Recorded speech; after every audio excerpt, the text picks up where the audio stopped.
Hi everybody, it's Monique with Life with Hospice. Today is episode number 7, and we are going to be talking about a very difficult topic that a lot of people just don't want to talk about, understandably enough.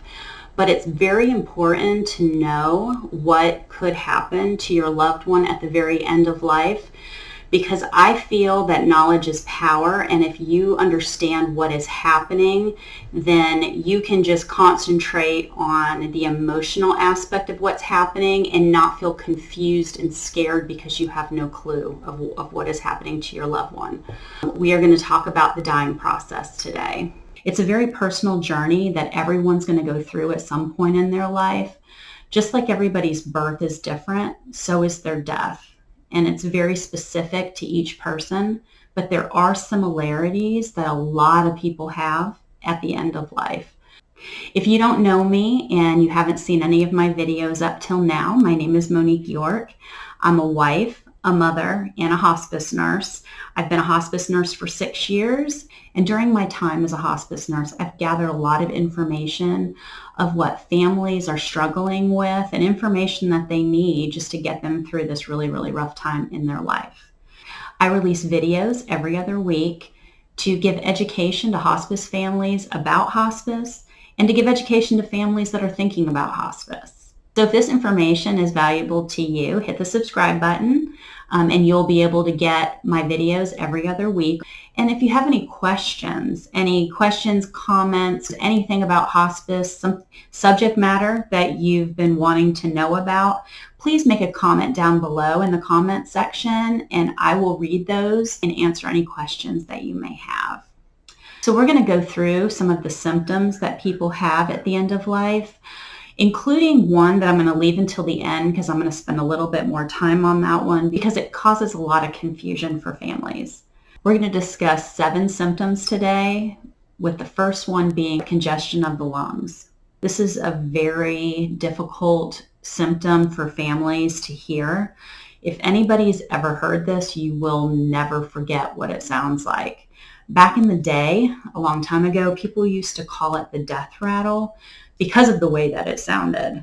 It is very distressing for families, and all it is fluid is going to the lungs during that time. So if a person has a lot of fluid on board, meaning they're extremely hydrated or they have fluids running at the time, like into an IV, like if they're in the hospital, then all of that fluid is going to go straight to the lungs, and that's that sound that you're going to hear. There's a couple things that we can do to try to help with that noise. It doesn't always work, but it's definitely worth a try. We have, in hospice, we have a medication that we can give, either IV or oral if they're in the home. But if there's other things that you can do as a family member also to help this noise or this congestion in the lungs, and it's movement of your family member. Either at this point, they're most likely in a hospital bed. You can put the head of the bed up, or you can kind of try to put them on their side if they will tolerate that. And sometimes just moving that fluid around can kind of settle that noise and that congestion that you hear. One thing that a lot of people would want to do, or you would think would be helpful at this time, would be suction, and that actually is not helpful.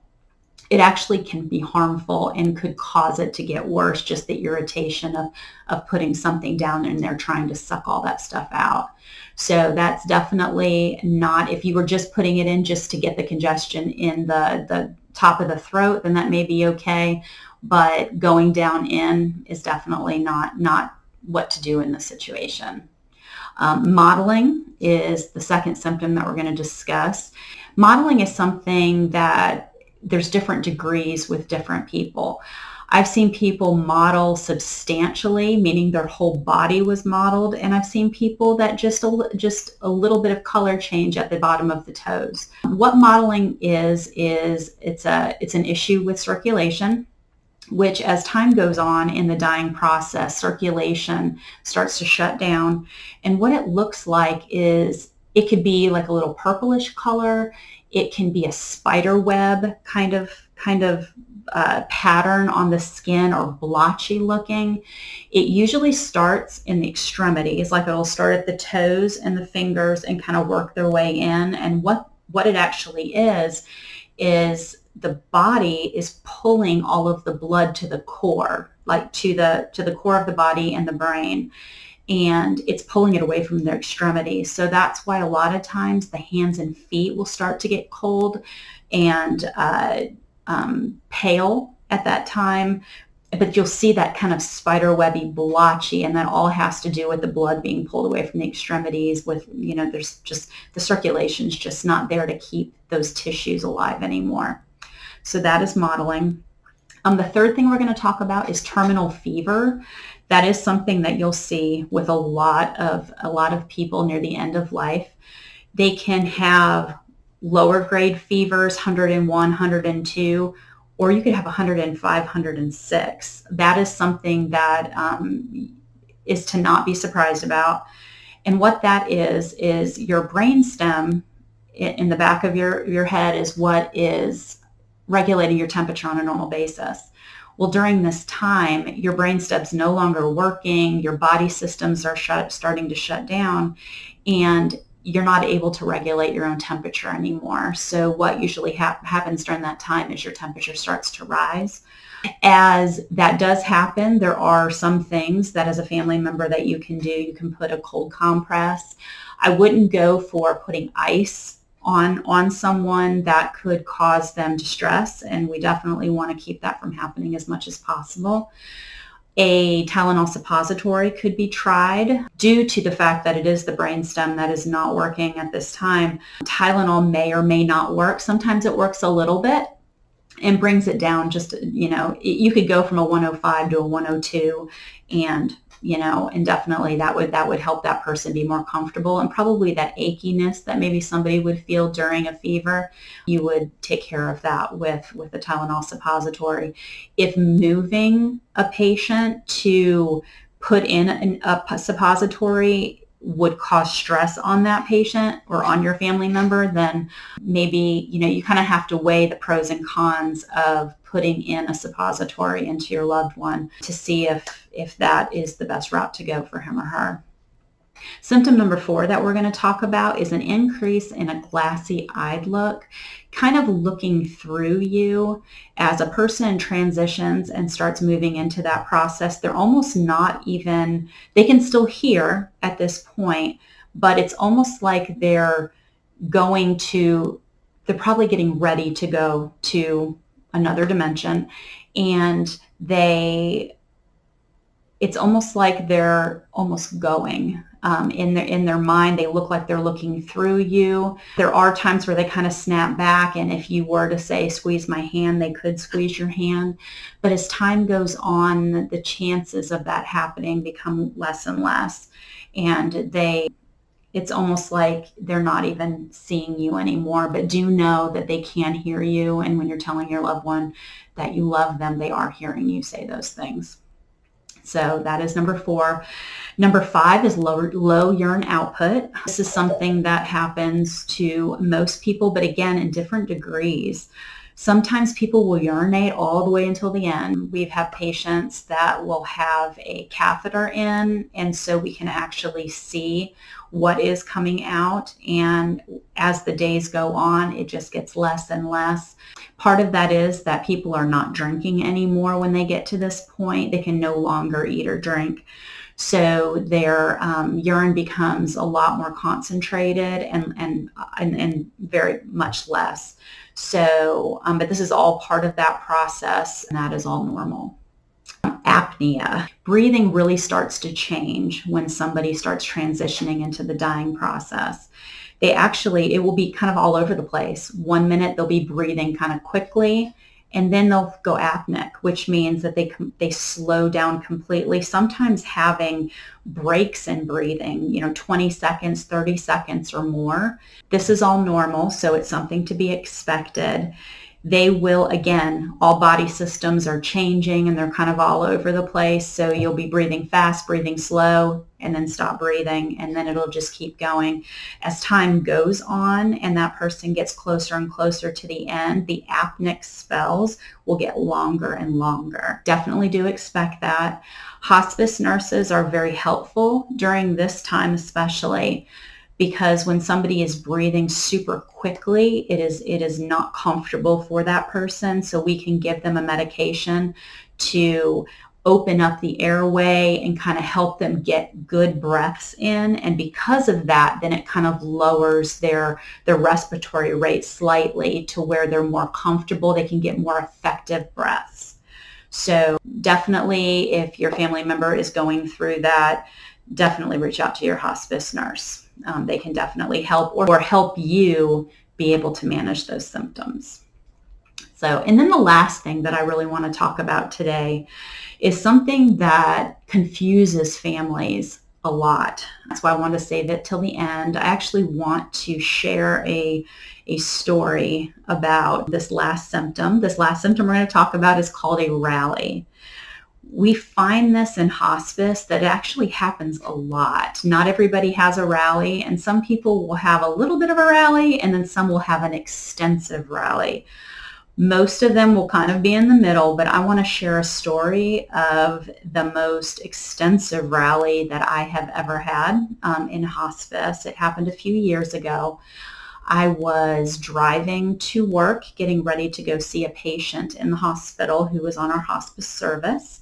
And the nurse from the floor called me and asked if she could change the diet for that patient to regular. And at first I thought, you must be talking about the wrong patient, because when I had left that lady the day before, she was pretty much on her deathbed. She was having apneic episodes. She was modeling. She was doing all those things that we expect to see somebody doing near the end of life. And all of a sudden, I'm getting this phone call saying that she wanted a sandwich. So this nurse told me, I promise you, this is her. This is this lady. So I said, okay. So I showed up at the hospital. Lo and behold, I walk in the room and this lady is sitting up in the bed waiting for her sandwich. And she looks at me and I looked at her just completely shocked. I'd never seen anything like it. And she just looked at me and she said, hey. And I said, hello. And her sons, she had 2 boys, and they came to the hospital and they're looking at me like, what is going on? And I explained to them about rallies and how I've never, ever in my life seen one like this before. But I just told her sons to definitely just hold on to this as long as they could. I just wasn't sure exactly what was happening. And for 2 whole days, this lady, and I was there at the hospital every day with them, and she was talking about her life with them, how much she loved them. They were able to share those things with her. Then I heard her talking about her funeral and how she wanted to be buried in a red dress because she loved red, and how she did not want to have music at her funeral because music was sad at funerals. She was completely just planning everything out with them. Well, on that 3rd day, I show up at the hospital about 12 o'clock in the afternoon. All of a sudden, she starts having breathing issues, and 3 hours later, she was gone. So that was the most extensive rally I have ever seen, and it was very, very neat to witness. And it was wonderful for her children too, that they got that time with their mom that they didn't expect to have at the very end. Rallies are wonderful, but they can also be very confusing for families. There are times when families believe that their family member is getting better, and that's not necessarily the case when it's a rally. So that's very, very difficult to explain to families, but kind of do the best we can and try to let them know that never ever do we ever try to take hope away from a family, that this could be a turnaround, but we just want to prepare you that it could be a rally, and then they could go down quickly after. So I just wanted to share that story with you and kind of help you understand what a rally really was. So that is 7 of the symptoms that you could see at the end of life. Not everybody goes through all of these symptoms. There are other symptoms also that I haven't discussed that I can discuss in later videos. But I really wanted to, these are the 7 that you really find at the very, very end of life. Usually 24 to 48 hours. But again, you never know for sure. That one question that I hear more than any question I've ever heard in 6 years in hospice is, when is it going to happen? That's not something that we can answer. That's only something that God can answer. But when we see these symptoms, we can usually get an idea of kind of where they are, though sometimes we get surprised on that one too. It just all depends on the person. There are several factors that play into how long somebody will stay in these 7 symptoms before they pass away. Age and health seems to play a big role. Some people, especially if you're young, stay in these symptoms for days before they do pass away. So I hope that learning these 7 symptoms has helped you, especially if you have a loved one who's going through end of life. If you got any benefit from this video, please give it a thumbs up. And if there's any other information that you would like me to make a video on, please put it down in the comment section. And I'll get those videos out to everybody that needs them. This has been Monique from Life with Hospice, and we'll see you next time.